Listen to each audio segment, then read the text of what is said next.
All right, we have a truly wild story for you today. We're talking about a group of teenage punk rockers, a single lyric about a Pepsi, and how the FBI got involved. Yeah, you heard that right. Let's just dive in.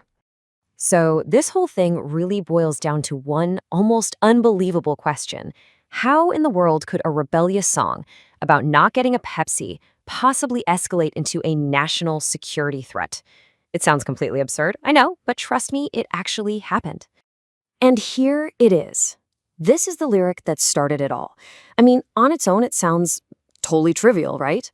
But believe it or not, in the context of a certain song from a certain band, this one little line was enough to kick off a full-blown federal investigation. So you're probably wondering, how did we even get here?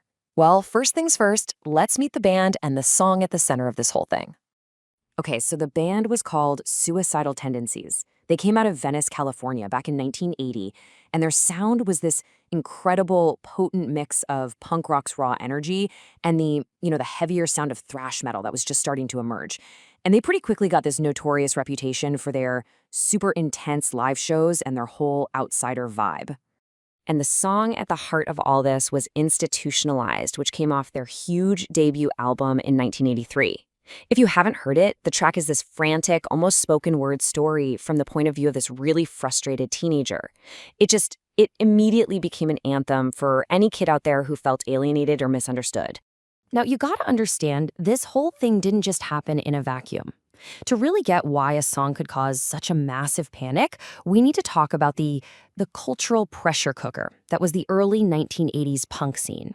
Yeah, this was the era of hardcore punk. It was basically a faster, angrier, more aggressive evolution of the punk rock that came before it.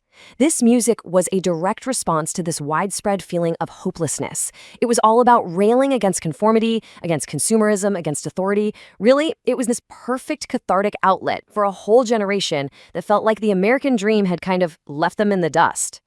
And this timeline here, it really sets the stage perfectly. So you have the late 70s, where the first wave of punk establishes this idea of musical rebellion.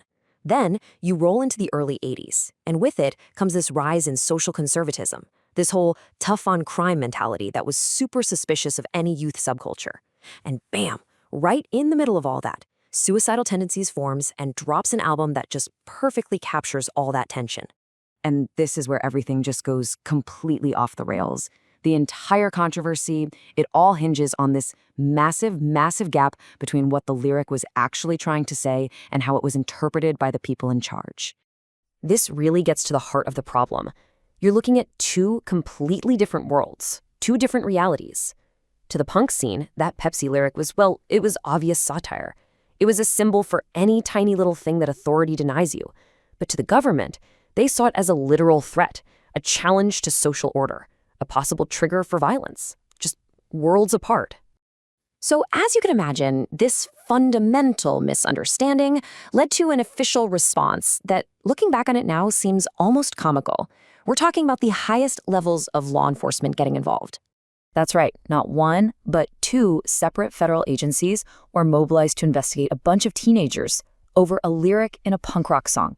We're talking about the FBI and the Secret Service. The whole process was just surreal. A complaint gets filed, and next thing you know, federal agents are showing up at the band members' homes, questioning them and their parents about their lyrics.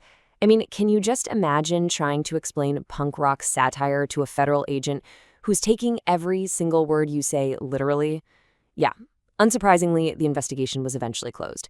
They found no actual criminal intent. Shocker. Ultimately, what the whole incident really highlighted was this profound disconnect between what the agents considered a threat and what the band intended with their art. It was like they were speaking two completely different languages. So, okay, the case was closed. But the story, it definitely doesn't end there. This whole incident left a lasting legacy, creating what's known as a chilling effect with echoes that honestly are still super relevant today. When you really break it down, this whole mess was caused by a perfect storm of factors. First, you had agents who were completely blind to the context of punk culture. This was all happening during a much wider moral panic about youth subcultures in general. The result? That chilling effect we mentioned? Basically sending a message that art was being watched. And of course, it was a massive misallocation of government resources. But here's the best part, the great irony of it all. The government's investigation completely backfired. By targeting suicidal tendencies, they accidentally gave them the ultimate counterculture street cred. They became the band that was so dangerous, the FBI themselves had to investigate them. It just cemented their legendary status in the scene forever. And this is really the crucial point, right? This story might be from the 80s, but its themes are, well, they're more relevant now than ever. Just think about it. Replace the punk rock fanzine with social media. Today, an angry tweet, a sarcastic meme, it can be so easily stripped of its context and interpreted by authorities as a genuine threat. We see it all the time. And that leaves us with a really critical question for our own time. The story of a punk song and a Pepsi. It's a cautionary tale. In a world where information spreads instantly, but context gets left behind in the dust, how do we strike that incredibly difficult balance between protecting free expression and, ensuring public safety? There's no easy answer, for sure, but it's something worth thinking about long after this is over.